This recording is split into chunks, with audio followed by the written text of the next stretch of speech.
let's focus what is DAX. So let's understand the full form of DAX. D means data analysis expression. Okay, the full form of DAX is data analysis expression. And what exactly we do in DAX? It is predefined list of functions using which you can generate the desired output. Okay, so now we are saying it is a predefined list of functions. Predefined list of functions. That means what? It has a list available, which is already defined by Power BI or Microsoft. We need to use this list of functions only. We can't write our new functions. Okay, like SQL. In SQL also we have a list of functions. In Excel also we have a list of functions. So here also we have a predefined list of functions. Okay, by using which you can generate the desired output. Desired output means whatever you are expecting, you can generate that by using this predefined list of functions. Now why we use DAX? Very simple. Suppose let's take an example. Let's say this is a product table. And in this product table, we have product name, we have cost price, and we have selling price. Let's say the product name is A, B, C. Cost price is 10, 20, 30. Selling price is 40, 50, 60. So this is the table which we have. But in the requirement, they says find out product wise profit. Or profit wise product. They want to create something like that. But we don't have profit column. So in this situation, we write DAX. Okay, are you understanding? Yeah. So what, first of all, we need to find the logic. So logic is different, DAX is different. Here I know the logic of writing profit is, the logic of writing profit formula is what? Profit formula means selling price minus cost price. So this is Yeah. logic. Now, if I want to write a DAX, in DAX, I need to write a function. So what do you want? You want to subtract selling price minus cost price. Okay. So here I'll write the DAX function equals to, that is profit equals to selling price minus cost price. So this will be a DAX function. Sometimes the logic and the DAX function will be same, but sometimes logic and DAX function might be different. So first of all, you need to find the logic. What is the logic behind what you want to achieve? So I want to achieve a profit, and the logic to achieve profit is selling price minus cost price. That we know. Suppose you want to take the sum of profit. So that time the formula will be different. The formula will be sum x selling price minus cost price, something like this. Okay. So this is called formula, which is predefined list of DAX function. This is called DAX function. The sum x. So what is DAX? DAX is a predefined list of functions by using which we can generate the desired output. So this is a DAX, which is a list of predefined function. And by using this function, we got the desired output, that is profit. And the profit we got is 30, 30, 30. And we set sum of 30. So the total will be 90. So the output you will get is 90. Are you guys understanding? Yeah. Okay. Next is what? Let's say how many DAX functions we have. There are a lot of DAX functions. There are total 400 plus DAX functions. Okay. So out of this 400 plus DAX function, few DAX functions are duplicated. So there are few DAX functions which give the same output. So that's how the count is 400. But in reality, the distinct functions are very less, like the functions which give the different output. But in total, there are 400 plus DAX functions. Out of this 400 DAX function, we don't need to learn all this 400 plus DAX function. We just need to learn aggregate and iterative function for our projects. If you know aggregate function and iterative functions, then you can easily start working on Power BI projects. The rest of the functions are not that much important. They all interview also, they usually ask aggregate and iterative function only. If you're going for a fresher or an interview, if you're showing a good experience in the company, or if you're going for a bigger role like data analytics role or something like that, then they will ask some advanced functions as well. Okay. So altogether in aggregate and iterative function, there are approximately 10 to 12 functions.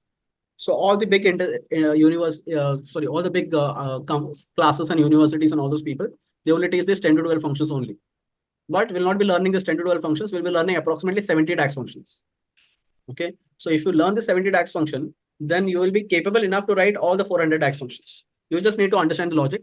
And I'll also help you to, because I'll also explain you how to find out the DAX function. Suppose you know, if you know the logic, but to achieve this logic, which DAX function we should write for that, which are the good platform you can take help of, because 400 DAX functions are very, are like huge, right? You can't remember each and every one. And no one wants or no one recommend to learn all these DAX functions. So that's why we will not be learning all these functions. We'll be only understanding the 70 functions, and majorly in all interviews and all projects, the 70 DAX functions are used. So the 70 functions are enough for you. But suppose if you wanted to learn something except the 70 functions, then I'll teach you the ways by using which you can learn or use the other functions as well. Okay. So these 70 functions which we'll be learning are divided into this categories. These 8 categories. Okay, let's understand what are the 70 functions. The first one is aggregate function. So aggregate functions are like what? Like if you want to take the sum of column, sum of entire column, like this is a table, and here we have cost price, we have selling price. Suppose you want to take the sum of cost price, then we take aggregate function. Then we use aggregate function, that is sum functions. Suppose you want to find the minimum of cost price, then the function is mean. Suppose you want to find the maximum number in the cost price, which is the maximum number, then the function is max. Suppose you want to find the average of this entire cost price. What is the average of cost price? Then the function is average. Suppose you want to count the number of rows in this column, then we have a function as count. Like this, we have different aggregate function. Are you guys understanding? Yeah. Then we have iterative function. Suppose now you don't want to take the sum of one column, you want to take the sum of two columns. Or like for example, I want to calculate profit. I want to calculate total profit. So I want sum of profit, but I don't have a profit column. So profit means what? Selling price minus cost price. Okay. And then I want to take the sum of this. So the formula says sum can't be used. There are few people, what they do is sum of selling price minus sum of cost price. They do like this, which is wrong. You should not try it like this. Instead of that, we have a function which perform calculation on multiple columns. To perform calculate on multiple columns, that is called iterative function. So multiple column are called expression. So whenever you have expression, what you should write, instead of writing one column, single column, you should write expression directly. X means expression. The formula is sum x. And here, because we have expression, so here you can use multiple columns like this. Sum x of selling price minus cost price, which is correct. This is not correct. So for iterative function is nothing but performing aggregate function on expression. It is like that. Whenever you want to do the sum of two columns, when you want to find out, so the function will be sum x. Suppose you want to find the minimum number from the profit, which is the minimum profit. For that also you need to do selling price minus cost price and then find out the minimum value. So here also it will come as minimum x, min x. If you want the maximum value, then it will be max x. If you want to find out the average, then it will be average x. If you want to find the count, then it will be count x, etc. etc. So these are the aggregate function and iterative function. Always ask an interview, and we'll be learning in depth about these two functions. Are you guys understanding? Yeah. Next is text function. So in Power Query, if you remember, we have different stuff. Like we have we learn about text operations, then we learn about number operation, we learn about date operation, etc. etc. So in DAX also we have same type of operations. So we have text functions. By using, you can find out some, you can perform some text operations like you can split the column, you can merge the column. Okay, you can find out the capital letter, you can find out the smaller letter, you can convert the text into smaller case, uppercase, then you can find out the length of the character, etc. So whatever we did in Power Query, we can do all the stuff inside DAX also. These are text functions. Then we have numeric functions. Sum can be done over here, but except sum, all the numeric functions come under numeric category. Sum comes under aggregate function. Sum is not a numeric function. So the numeric function will be what? Subtract, multiply, divide, percentage, etc. etc. So those are numeric functions.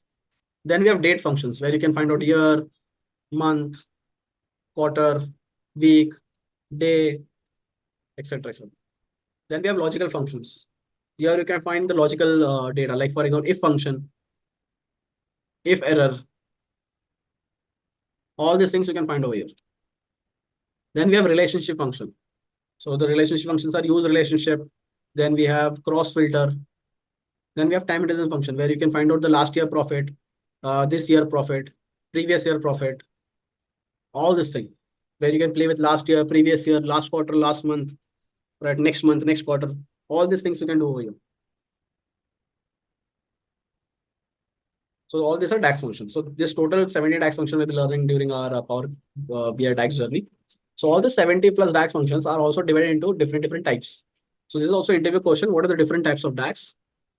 So DAX are divided into multiple types. So DAX is divided into 3 types. First is calculated table.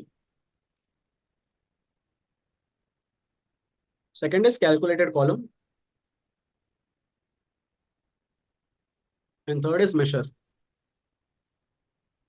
Again, measure is divided into 2 types. One is implicit Second one is explicit. Okay, so these are the three types of DAX: calculated table, calculated column, and measure. Measure is divided into implicit measure and explicit measure. We'll be learning all this type of DAX. But don't worry, we'll not to learn different DAX function. All these DAX function which we'll be learning are divided into this three categories. Let's understand the first one, that is calculated table. So calculated table in Power BI is also known as new table. So earlier the name was calculated table. Recently they changed the name to new table. So if anyone says create a calculate table, if anyone says create a new table, it means same only. There is no difference. Few people still call it calculate table, whereas few people call it new table. What we can do over here? As the name suggests, by using calculate table or new table, you can generate a new output. You can generate a new table in an output. By using calculate table function, you can generate a new table in an output as an output. Okay. Now this new table can be physical table or virtual table as well. What do you mean by physical? What do you think? So physical table means this. Yeah. If I this is the list of table. If I click on the table name, you will see a physical table in front of you, where you can see the column name, where you can see the rows, everything is visible. So this is called physical table. Okay. And what do you mean by virtual table? Virtual table means what? The table name will be there. If I click on this arrow, column names will be also there. But if I click on this, you won't see anything. The rows will not be there. The columns will not be there. Everything will be empty. You can see the table name over here. You can see the column names over here. But if you click on this, everything will be empty. Why? Because the table will be virtually saved. That means what? The table will not longer will be saved. The table will be in a form of formula. If you execute that formula by visual, if you use that formula inside any visual, like maybe bar chart, maybe pie chart, maybe card, maybe anywhere, that time you'll see the output. Otherwise, you'll not see the output. So the difference between physical table and virtual table is physical table can be easily seen. So you can see the output very easily. But in virtual table, you can't see the output unless and until you create a visual. Are you understanding? Let's understand what is the advantage of virtual and physical table, or what is the advantage of physical and virtual. If you create a physical table, you can see the table. You can see the data. But here the data will not be there. Here only one line of formula will be there, which you're writing to create the table. Here the formula will be there and the table will also be there. So you can see the data in physical table. In virtual table, you can't see the data. You can only see the formula. Second thing, because you can see the table, you can see the data, you can see the column, you can see the row. Suppose you have 50 columns. Okay. And each column have 1 million rows. So all the columns will have 1 million rows. That means the table will be huge. The size of the table will be very big. That means what? When you create a physical table, it will take space in your model. But when you're creating a virtual table, only one line of formula will be there. There is no data. So it will not take space. No space is required. So the advantage of physical table is you can see the data. But the advantage of virtual table is there is no space required when you create a virtual table. So now, which one to create when? When to create physical table and when to create virtual table? It totally depends upon the data size. If you have, we know our Power BI file size is 1 GB. Up to 1 GB of data, Power BI can handle everything for free. And if you have more than 1 GB of data, then you need to go for premium license. So if your company is happy to pay for premium license, you should always go for physical license because your data will be huge. But suppose your company is not paying for premium license and your size is also going to extend by 1 GB. So go for virtual table because size matters. But suppose you have just 500 MB, 600 MB of report and there are 400 to 500 MB of data is remaining. So that time you can go for physical table because anyways, even if you create a physical table, instead of 500 MB, it will be 700 or 800 MB. Up to 1 GB of file Power BI supports easily. So that time you can go for physical version. Are you guys understanding? We'll be learning about physical table and virtual table both. But let's go to the next topic, that is calculate column. Calculate column is also known as new column in Power BI. They've recently changed the name from calculate column to new column. So there are confusion in the market. Few people call it calculate column, few people call it new column. But both are one and the same. What it can do, it can create a new column. It creates a new column in your existing table. It creates a new column. It creates a new column in your existing table at the end of the table.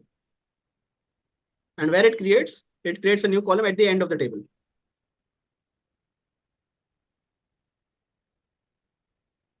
it creates a new column in your existing table, and at the end of the table it creates. So if you remember in Power Query, we have add column. So whenever we perform any operation by add column, what it does, it creates a new column in your table. And where it creates a new column, it creates a new column at the end of the table, right? Remember? Yes. We have created full name, we have created multiplication, profit, etc., by using add column function. So it is exactly similar to add column. Calculate column is exactly similar to add column in Power Query. It also creates a new column, but where it creates at the end of the table. Okay. So now what is calculate column? Calculate column is a physical column. It's a proper physical column which you can see, which you can feel, which is available in the data set. So this is called physical column. Why I'm saying it's a physical column? Because we have a next topic that is measure, and measure is a virtual column. Measure does not have any name, it is measures only, and it is a virtual column. So in calculate table, there is a concept of physical table and virtual table. But in calculate column, there is a physical column, and measure is called a virtual column. So measure also creates a new column in your existing table, but this is not physically present. No physically present. But the use of this is no space is required. So measure is something which is very, very important. 90% of time we create measure. We can say if you're a fresher or if you're a beginner in Power BI, beginners go for calculate column, and the person who are experienced, they go for measure. So if you wanted to identify who is the beginner and who is the experienced person in Power BI, you can check the DAX function. If they're writing measures, they're experienced person. If they're writing calculate column, they are beginners. Why beginner prefer calculate column? Because here you can see the output. Here you can see the output. How you can see the output? So now suppose this is a sales table. I want to calculate profit. So if I calculate profit, I'll see the profit column like this inside my table, where I can cross check whether everything is correct or not. Because here the profit column is physically present, and I can see the data and I can cross check it. That's why it is called, it is better for beginners. But if I write a measure, the profit column will no longer exist in the model. It will be available like a formula. And whenever I create a chart, that time if I use a profit column, that time the profit column will be visible. Are you guys understanding? Yep. So it is a little bit confusing, but when you will see this practically, that time you'll understand. So calculate column is physically present, whereas measure is not physically present, it is virtually available. Okay, so if you guys understood this, now tell me what is the difference between calculate column and measure? This is always asked question in the interview. What is the difference between calculate column and measure? How physical tables? Physically I have available. physical column. How physical columns? How physical tables, yeah. And measures don't. Measures are virtual. They are virtual. Next is what? So no space required. Yeah, here they require space, and here no space required. Space required. Yeah. That's space required. Yeah. I mean, they're created. They are visible. Created at the end of the model. At the end of the model. Well, for they are just formula. They're just a single line of formula. Okay. So this is the major difference. Let's see how calculate column and measures are calculated. Okay. So it is a very important topic. If they ask an interview, instead of just saying this 3 point, the thing which interviewer are waiting for is this. You should always add this point whenever you are explaining the difference. This will say how experienced you are in Power BI. This is the one thing which will differentiate you from normal Power BI developer to the experienced Power BI developer. Okay. How calculate columns are calculated and how measures are calculated. Let's say this is a product table. Profit equal to selling price minus cost price, right? This is what the formula is for calculate column. We know this is selling price, this is cost price. So as soon as I write this formula, profit equal to selling price minus cost price, because we are using calculate column. So Power BI will directly create a new column at the end of the table. Like this, a new column. And the column name will be what? Profit. And it says selling price minus cost price. Selling price is what? 50 minus 10 is 40. 60 minus 20 is 40. 70 minus 30 is 40.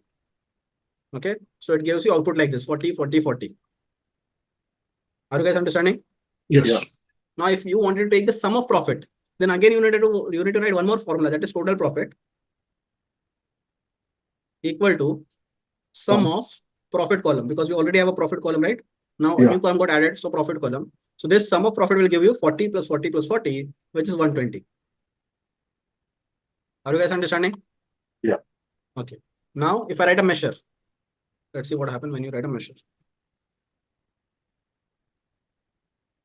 So here I'll write profit.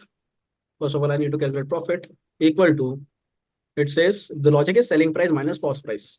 Okay. So it says selling price minus cost price, and I want total profit.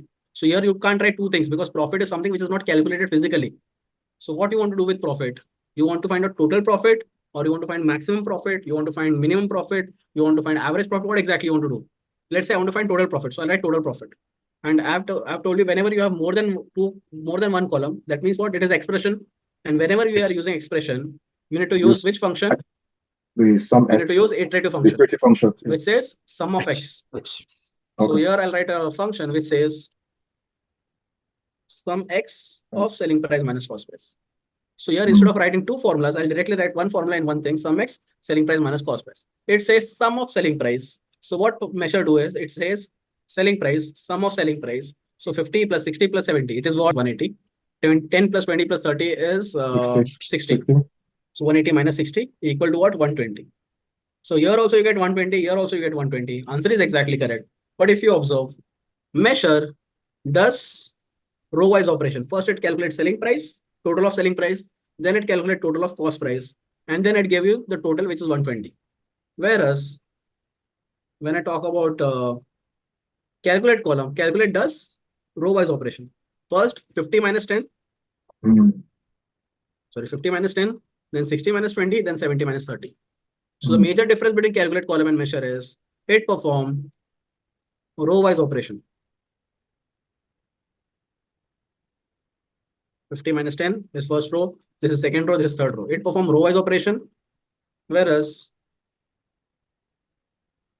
it perform column-wise operation.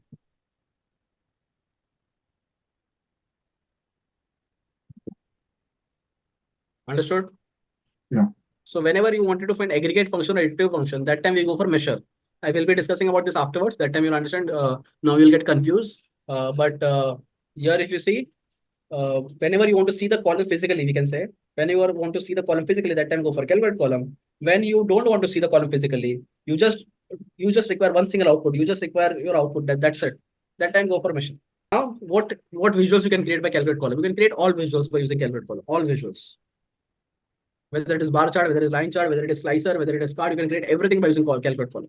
By using measures, yes, here you can create all 30 visuals using calculate column. Here you can create all 29 visuals by using measures. Which one visual you can't create? You can't create slicer. Except slicer, you can create everything inside measure. Why we can't create slicer in measure? Because slicer means what? Slicer is a filter, right? Remember? Yeah, it requires data row-wise, then only you can filter it. And because measure does not have row-wise data, so you can't create slicer. If you want to create a slicer by using your DAX function, that time you can go for calculate column. But if you know you'll be using this this output inside a slicer, never create measure, because measure can't be used for slicer. Let's see this row context versus filter context. It's a theory topic, it's not a practical stuff, but let's understand this. Row context versus filter context. Row context means what? When you perform row-wise operation, that is called row context. Whereas when you perform column-wise operation,